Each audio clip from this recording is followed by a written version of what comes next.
വീട്ടുവളപ്പിൽ കുരയ്ക്കാതെയും കടിക്കാതെയും ചാടി അടുക്കാതെയും ഇരിക്കുന്ന പട്ടികളെ കണ്ടിട്ടുണ്ടാവും നിങ്ങളെല്ലാവരും, അല്ലെങ്കിൽ തെരുവിൽ കണ്ടിട്ടുണ്ടാകും. അങ്ങനെ ഇരിക്കുന്ന പട്ടിയുടെ വായിലേക്ക് കമ്പ് കുത്തിക്കയറ്റുക എന്ന് പറഞ്ഞാൽ അത് അതിസാഹസികമായ ജോലിയാണ്. അതായത് കടിക്കാതിരിക്കുന്ന പട്ടിയുടെ വായിൽ കോല് കുത്തിക്കയറ്റി അതിനെ കടിക്കാൻ പ്രേരിപ്പിക്കുക എന്ന് പറയുന്നത് ഒരു സാഹസമാണ്. ഇപ്പോൾ തെരുവ് പട്ടികളുടെ കാലമാണ്. തെരുവ് മുഴുവൻ പട്ടികൾ ഇങ്ങനെ മേഞ്ഞ് നടക്കുകയാണ്. പട്ടികൾ ആളുകളെ കടിച്ച് ഇല്ലായ്മ ചെയ്യുന്നുണ്ട്. എൻ്റെ സ്നേഹിതൻ ക്യാമറാമാൻ അനീഷിനെയും അടുത്ത ദിവസം ഒരു തെരുവ് നായ കടിച്ചിരുന്നു. അയാളിപ്പോൾ ഇഞ്ചക്ഷനൊക്കെ എടുത്തുകൊണ്ടിരിക്കുകയാണ്, വാക്സിൻ എടുക്കുകയാണ്. ഞാൻ പറഞ്ഞു വരുന്ന തെരുവ് നായയുടെ ശല്യമുണ്ട്. അതുപോലെയാണ് ഇപ്പോൾ വെള്ളാപ്പള്ളി ചെയ്തത്. എന്താണ്? കുരയ്ക്കാതിരുന്ന കടിക്കാതിരുന്ന പട്ടിയുടെ വായിലേക്ക് കോലുകൊണ്ടൊരു കുത്തൽ. ആ കുത്തലിന് പിന്നിൽ ഒരു രാഷ്ട്രീയമുണ്ട്. വെള്ളാപ്പള്ളി പറഞ്ഞത് എന്താണ്? UDF 2026 നിയമസഭ കാണില്ല. 98 സീറ്റുകൾ UDF നേടുകയാണെങ്കിൽ ഞാൻ ഈ പണി വച്ച് അവസാനിപ്പിക്കാം. അതായത് SNDPയുടെ ജനറൽ സെക്രട്ടറി പദവി അവസാനിപ്പിക്കാം.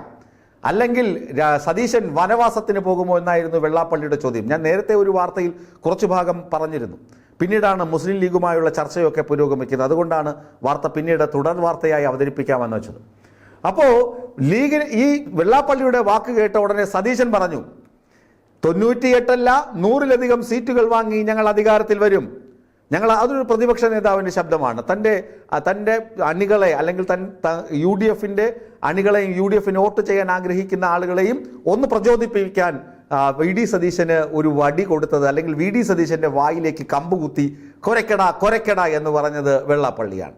അങ്ങനെ UDFന് ആകെ ഒരു ഉണർവ് സൃഷ്ടിക്കാൻ വെള്ളാപ്പള്ളിക്ക് കഴിഞ്ഞു. UDFന് എന്തുകൊണ്ട് വെള്ളാപ്പള്ളി ഉണർവ് സൃഷ്ടിക്കണം? അതാണ് ഞാൻ പറഞ്ഞ രാഷ്ട്രീയം. അതവിടെ നിൽക്കട്ടെ. അങ്ങനെ VD സതീശൻ വെള്ളാപ്പള്ളിക്ക് മറുപടി കൊടുത്തു. എന്നിട്ട് പറഞ്ഞു, ഞങ്ങൾ ജയിച്ചാൽ വെള്ളാപ്പള്ളി ഒരിക്കലും സ്ഥാനത്യാഗമൊന്നും ചെയ്യേണ്ട, വെള്ളാപ്പള്ളി അവിടെ ഇരുന്ന് ഇങ്ങനെ ദുഷിപ്പിച്ചുകൊണ്ടേയിരിക്കട്ടെ, ഗുരുവിന്റെ ധർമ്മങ്ങളെയും ഗുരുവിന്റെ വാക്കുകളെയും വിലംഘിച്ച് ഇങ്ങനെ സമൂഹത്തെ ദുഷിപ്പിച്ചുകൊണ്ടേ വെള്ളാപ്പള്ളി അവിടെ ഇരിക്കട്ടെ എന്നാണ് VD സതീശൻ പറഞ്ഞത്. VD സതീശൻ എന്നിട്ട് നേരെ മുസ്ലിം ലീഗ് കുഞ്ഞാലിക്കുട്ടിയെ കാണാൻ പോയി. തങ്ങളുടെ വീട്ടിലേക്ക് പോയി. അവിടെ കുഞ്ഞാലിക്കുട്ടിയും തങ്ങളുമൊക്കെ VD സതീശനെ പിന്തുണച്ചു. അവരിങ്ങനെ കൂട്ടായി ആലോചിച്ചു. എന്നിട്ട് പറഞ്ഞു, UDFന്റെ അടിത്തറ വിപുലപ്പെടുത്തണം, മാണി കോൺഗ്രസിനെ കൂടെ കൊണ്ടുവരണം.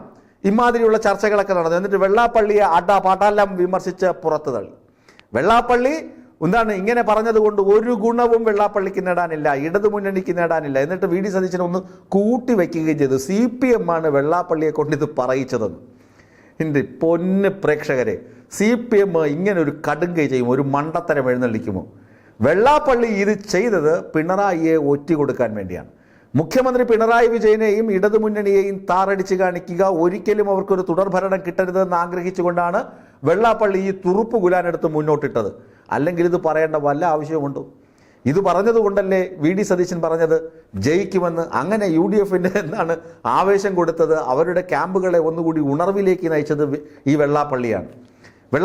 വെള്ളാപ്പള്ളി അത് ചെയ്തതിന് കാരണം ഇടതുമുന്നണി ഇനി ഒരിക്കലും അധികാരത്തിൽ വരരുത്. അത് വെള്ളാപ്പള്ളിയുടെ ഒരു ഹിഡൻ അജണ്ടയാണ്. ഈ കഴിഞ്ഞ തെരഞ്ഞെടുപ്പ് നമുക്കറിയാം, പാർലമെന്റ് തെരഞ്ഞെടുപ്പിൽ ഈ വെള്ളാപ്പള്ളി ആർക്ക് വേണ്ടിയാണ് ചരടുവലി നടത്തിയത്?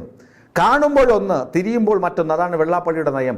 കണ്ടുകൊണ്ടിരിക്കുമ്പോൾ പിണറായി വിജയനെയും ഇടതുമുന്നണിയും സ്തുതിച്ചങ്ങ് കൊണ്ടുപോകും.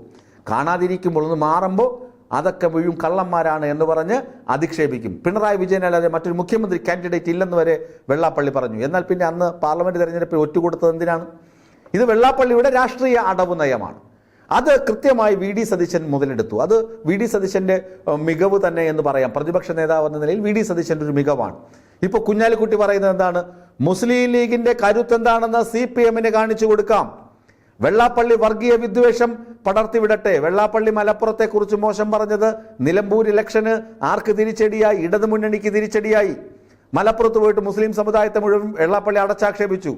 അതിനും ഇവിടെ ഇരുന്ന് ഇടതുമുന്നണിക്കാർ കൈയടിച്ചു കൊടുത്തു. ശരിയാണ്, വെള്ളാപ്പള്ളി പറഞ്ഞതിൽ കുറച്ചൊക്കെ കാര്യമുണ്ടെന്ന്. എന്നിട്ട് എന്തായി? ഗോവിന്ദ, നിലമ്പൂരിൽ അടപടലം തോൽക്കേണ്ടി വന്നു. നാണം കെട്ട തോൽവി ഇരന്നു വാങ്ങേണ്ടി വന്നു. PV അൻവറിനെ PV അൻവറിന്റെ ഇഫക്റ്റ് ഒന്നും വേണ്ട എന്ന് പറഞ്ഞ് അയാളെ വാതിലടച്ച് പുറത്തു നിർത്തിയ UDF അവിടെ നല്ല വിജയം നേടി. ആ വിജയത്തിന്റെ പിന്നിലെ മറ്റു കാര്യങ്ങളൊക്കെ ഞാൻ മുമ്പൊക്കെ അവതരിപ്പിച്ചിട്ടുണ്ട്. അപ്പോൾ ഞാൻ പറഞ്ഞു വരുന്നത്, ഇവിടെ കടിക്കാതിരുന്ന പട്ടിയുടെ വായിലേക്ക് കോലിട്ടിളക്കി കടിയട എന്ന് പറഞ്ഞത് വെള്ളാപ്പള്ളിയാണ്. അതിൻ്റെ രാഷ്ട്രീയം എന്ന് പറയുന്നത് ഇടതുമുന്നണി ഇനി ഒരിക്കലും സഭ കാണരുത് എന്ന ഹിഡൻ അജണ്ടയാണ്. അവിടെ ബി ജെ പിക്ക് ഒരു ഊടുവഴി തുറന്നു കൊടുത്തു. UDF-ന് ഒരു വിശാലമായ വഴിയും ആര് വെട്ടിക്കൊടുത്തു? വെള്ളാപ്പള്ളി വെട്ടിക്കൊടുത്തു. എന്നിട്ട് ആരുടെ പേരിൽ അഭിമാനിക്കുന്നു? ഇടതു മുന്നണിയുടെ പേരിൽ അഭിമാനം കൊള്ളുകയും ചെയ്യുന്നു വെള്ളാപ്പള്ളി. ഈ വെള്ളാപ്പള്ളി എന്ന് പറയുന്ന തിരുട്ട് പ്രതിഭയെ, തിരുട്ടിനെ കള്ളപ്രതിഭയെ, കള്ളനാണയത്തെ ജനം തിരിച്ചറിയണം. പ്രത്യേകിച്ച് ഇടതു മുന്നണി നേതാക്കളും ഇടതു മുന്നണിയും തിരിച്ചറിയണം. അല്ലെങ്കിൽ അയാൾ ഇനിയും കൃമികളെ ഇറക്കി വിട്ടുകൊണ്ടേയിരിക്കും. ഈ VD സതീശനൊക്കെ അതിൽ നിന്ന് മുതലെടുക്കുകയും ചെയ്യും.